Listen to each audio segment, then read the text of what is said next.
جو انتخاب پروردگار ہیں، تمام تر حمد و ثنا اس ذات وحدہ لا شریک کے لیے ہیں جس کی قدرتیں ہمہ گیر ہیں، جس کی حکمتیں بے مثال ہیں، جو اپنی شان ربوبیت کے اظہار میں بڑا ہی فیاض اور کریم ہے۔ تمام تر درود و سلام اس ذات والا صفات کے لیے ہیں جو انتخاب پروردگار ہیں۔ اللہ تبارک و تعالی نے قرآن مجید میں ایک جگہ پر ارشاد فرمایا کہ بے شک اللہ احسان کرنے والوں کو پسند فرماتا ہے۔ احسان کا ایک مفہوم یہ بھی کیا گیا ہے کہ بے شک اللہ نیکی کرنے والوں کو پسند فرماتا ہے۔ نیکی کرنا بھی احسان کہلاتا ہے اور کسی کا بھلا کرنا، کسی کو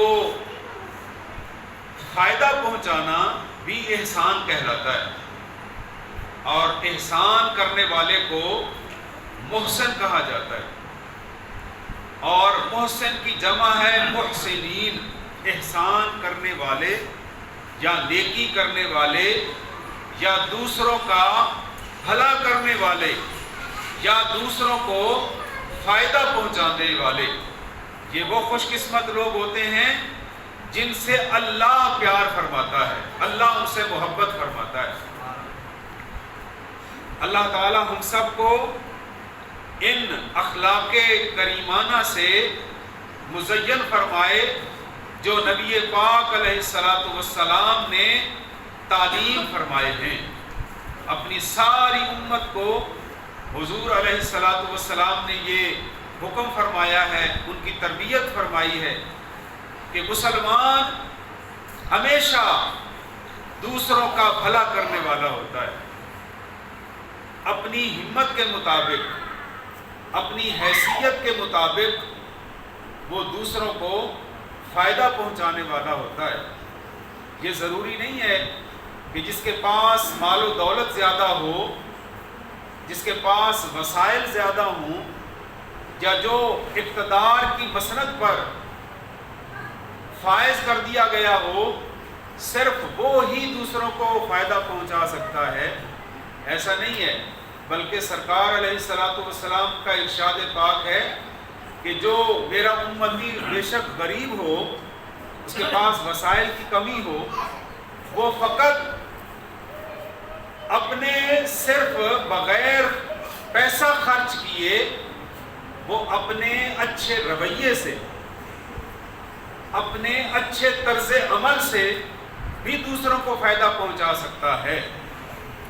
جیسا کہ سرکار نے فرمایا کہ دوسروں کو مسکرا کر ملنا، کسی مسلمان بھائی کو السلام علیکم کہتے ہوئے مسکرا دینا، سرکار فرماتے ہیں یہ بھی اس کی طرف سے صدقہ ہو جاتا ہے۔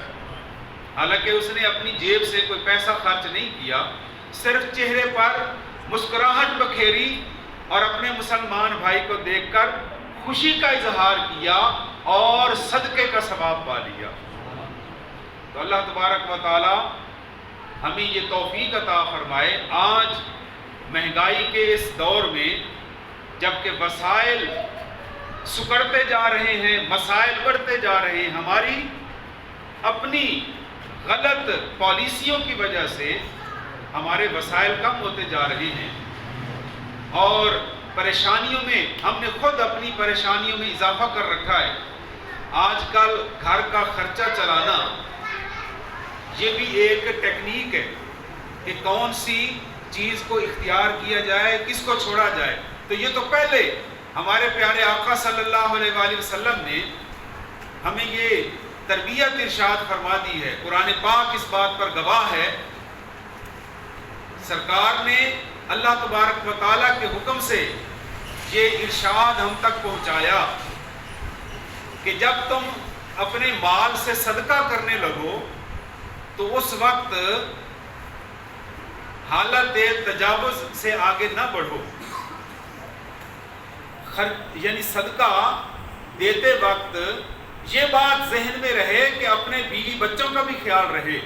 ایسا نہ ہو کہ آپ سارے کا سارا مال صدقہ کر دیں اور پھر دوسروں سے قرضہ لے کر گزارا کرتے پھریں، بلکہ فرمایا، یہاں تک ارشاد فرما دیا کہ اپنے بیوی بچوں پر خرچہ کرنا، بازار سے سبزی خرید کر لانا، پھل خرید کر لانا یا کھانے پینے کی دیگر چیزیں اپنے بچوں کے لیے، اپنی بیوی کے لیے، اپنے خاندان کے لیے خرید کر لے آئیں تاکہ میرے بچے بھوکے نہ سوئیں، اور کسی ہمسائے کے کھانے کی خوشبو سے ان کی بھوک میں ان کو بھوک بے چین نہ کرے. اگر آپ اپنے ہی بچوں پر، اپنے گھر والوں پر خرچہ کرتے ہیں تو سرکار فرماتے ہیں یہ بھی صدقہ ہے. اپنے گھر والوں کو دینا بھی صدقہ کہلاتا ہے. تو آپ اپنے وسائل، اپنی جیب کا خیال رکھتے ہوئے، یہ حد اعتدال میں رہتے ہوئے، جو ضروری چیز ہو وہ لیں، جو غیر ضروری ہو اس سے بچیں. مثال کے طور پہ آج کل مہنگائی بہت زیادہ ہے، خاص طور پر گوشت ہماری اپنی غلط، ہمارے ہی مسلمانوں کی لالچ کی وجہ سے ہمارے غریب آدمی کے پہنچ سے دور ہو گیا ہے. اور اگر کوئی لے بھی لیتا ہے تو اس میں خالص پن کا ہمیں کوئی یقین نہیں ہے. اللہ معافی عطا فرمائے، لالچی لوگوں سے بچائے، اور دعا کیجیے اللہ پاک ہمیں حلال کھانے کی، حلال خریدنے کی، حلال کمانے اور اپنے بچوں کو حلال کھلانے کی توفیق عطا فرمائے. حضرات محترم، ہم نے کھانا کھانا ہے. بے شک گوشت کو نبی پاک علیہ السلام نے سید الطعام فرمایا ہے، یہ کھانوں کا سردار ہے گوشت. لیکن ہر بندہ اس ڈش کو ہر وقت اپنے گھر میں تیار نہیں کر سکتا. تو حکم یہ ہے کہ قرضہ لے کر، اپنی زبان کے چسکے کے لیے آپ قرضہ لے کر اچھی خوراک نہ خریدیں، بلکہ اپنے پیٹ سے معاہدہ کر لیں کہ بجائے دوسروں سے قرضہ لینے کے اپنے پیٹ کو سمجھائیں کہ اگر آج ہمیں سستے سالن سے یا پانی سے روٹی کھانا نصیب ہو گیا تو پھر بھی اللہ کا شکر ادا کریں، بلا وجہ قرضہ لینے سے بچیں. اگر ضروری ہے تو لیں، ورنہ فقط اپنی نفس کی خواہش کے لیے ہمیں اس سے بچنا چاہیے. ہم بلا وجہ اپنی ضروریات کو خود ہم نے اپنے سروں پر سوار کیا ہوا ہے. اللہ تعالی ہمیں حد اعتدال میں رہتے ہوئے خرچے کی توفیق عطا فرمائے اور اس طرح نیکی کمانے کی توفیق عطا فرمائے.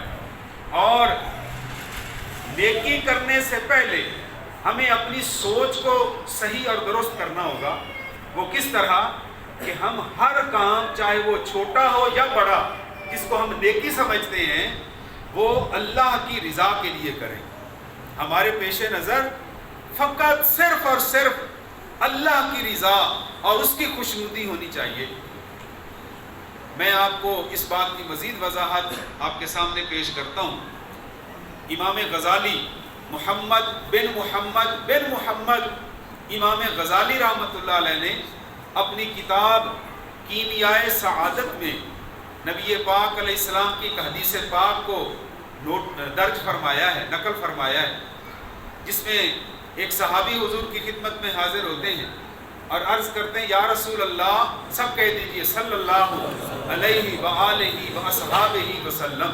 جب بھی سرکار کا نام مبارک آپ کی زبان پر آئے یا آپ کے کانوں تک آواز پہنچے، اس وقت صلی اللہ علیہ وآلہ وسلم پڑھنا یہ ہمارے لیے ضروری ہے. اگر نہیں پڑھیں گے تو سرکار فرماتے ہیں، جو بندہ میرا نام سن کر میری ذات پر درود و سلام نہیں بھیجتا، اس نے میں محمد سے بے وفائی کی ہے. تو وفادار بننے کے لیے ہماری زبان پر ہر وقت درود و سلام رہنا چاہیے. تو سر عرض کی، یا رسول اللہ، نجات کا راستہ کیا ہے؟ تو سرکار نے فرمایا، نجات کا راستہ یا چھٹکارے کا راستہ یہ ہے کہ بندہ ہر کام اللہ کی رضا کے لیے کرے.